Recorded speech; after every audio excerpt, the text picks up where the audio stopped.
नमस्कार दोस्तों, हर हर महादेव, जय भोलेनाथ।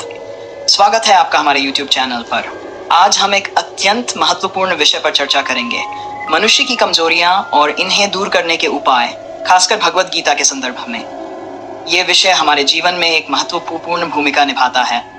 तो चलिए इस विषय को विस्तार से समझते हैं। मनुष्य की कमजोरियां। एक परिचय। मनुष्य के जीवन में कई प्रकार की कमजोरियां होती हैं जो उसे अपने लक्ष्य से भटका सकती हैं। ये कमजोरियां मन, बुद्धि और आत्मा पर प्रभाव डालती हैं और व्यक्ति को शारीरिक, मानसिक और आध्यात्मिक रूप से कमजोर बना देती हैं। भगवत गीता में भगवान श्री कृष्ण ने इन कमजोरियों का विस्तृत वर्णन किया है और अर्जुन को इनसे उबरने के मार्ग बताए हैं। आइए इन कमजोरियों को समझें और जानें कि गीता में इन्हें दूर करने के उपाय क्या हैं। मोह, सबसे बड़ी कमजोरी। मोह क्या है? मोह एक मानसिक स्थिति है जहां व्यक्ति किसी व्यक्ति, वस्तु या स्थिति के प्रति अत्यधिक लगाव अनुभव करता है। ये लगाव व्यक्ति के विवेक को ढक लेता है और उसे अपने कर्तव्यों से विमुख कर देता है। मोह व्यक्ति को अज्ञान और भ्रम की स्थिति में डाल देता है, जिससे उसका जीवन समस्याओं से भर जाता है। भगवत गीता का दृष्टिकोण। भगवान श्री कृष्ण ने अर्जुन को समझाया कि मोह और आसक्ति जीवन में सबसे बड़ी बाधाएं हैं। गीता में कहा गया है, माई सर्वाणि कर्माणि संन्यस्याध्यात्म चेतसा। इस श्लोक का अर्थ है कि व्यक्ति को अपने सभी कर्म भगवान को समर्पित कर देने चाहिए और मोह से मुक्त होकर कार्य करना चाहिए। मोह के प्रति इस अद्वितीय दृष्टिकोण से व्यक्ति अपने जीवन को संयमित और शांति से जी सकता है। भय, मानसिक अशांति का कारण। भय क्या है? भय एक ऐसी मानसिक अवस्था है जो व्यक्ति को भविष्य की अनिश्चितताओं के बारे में चिंतित करती है। भय का जन्म असुरक्षा, असफलता और मृत्यु के विचारों से होता है। यह मनुष्य के आत्मविश्वास को कमजोर करता है और उसे अपने लक्ष्यों को प्राप्त करने से रोकता है। भगवत गीता का दृष्टिकोण। भगवान श्री कृष्ण ने गीता में कहा है, सर्वधर्मान परित्यज्य मामेकं शरणं व्रज। अर्थात सभी धर्मों को छोड़कर केवल मेरी शरण में आओ। इस श्लोक में भगवान श्री कृष्ण ने बताया है कि जब व्यक्ति भगवान की शरण में आ जाता है तो उसका भय समाप्त हो जाता है। ये विश्वास और समर्पण व्यक्ति को मानसिक शांति और साहस प्रदान करता है। क्रोध, एंगर, विनाश का मार्ग। क्रोध क्या है? क्रोध एक प्रबल भावनात्मक प्रतिक्रिया है जो तब उत्पन्न होती है जब व्यक्ति को उसकी अपेक्षाओं के विपरीत कुछ प्राप्त होता है। क्रोध व्यक्ति के विवेक और विचार शक्ति को नष्ट कर देता है और उसे अनर्थकारी कर्मों की ओर अग्रसर करता है। भगवत गीता का दृष्टिकोण। भगवान श्री कृष्ण ने गीता के अध्याय 2 श्लोक 63 में बताया है कि क्रोधात् भवति सम्मोह, सम्मोहात् स्मृति विभ्रम। क्रोध से मोह उत्पन्न होता है, मोह से स्मृति का भ्रम होता है और इससे बुद्धि का नाश होता है। इस श्लोक के माध्यम से भगवान श्री कृष्ण ने समझाया कि क्रोध का परिणाम हमेशा विनाशकारी होता है और इससे बचने के लिए हमें धैर्य और शांति का पालन करना चाहिए।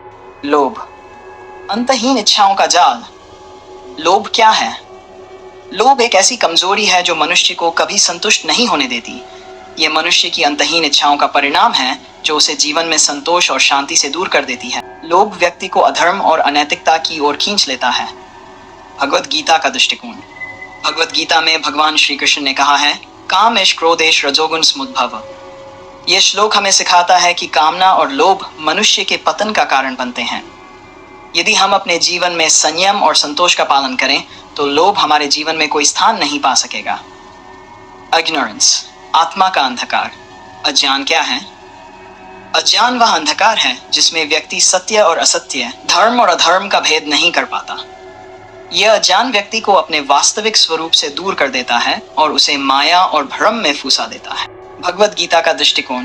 भगवत गीता के अध्याय 4 श्लोक 39 में भगवान श्री कृष्ण कहते हैं, श्रद्धावाम लभते ज्ञानं तत्पर संयतेन्द्रिय। इस श्लोक का अर्थ है कि जो व्यक्ति श्रद्धा और भक्ति के साथ ज्ञान की प्राप्ति की इच्छा करता है वही अज्ञान से मुक्त होकर आत्मज्ञान प्राप्त कर सकता है।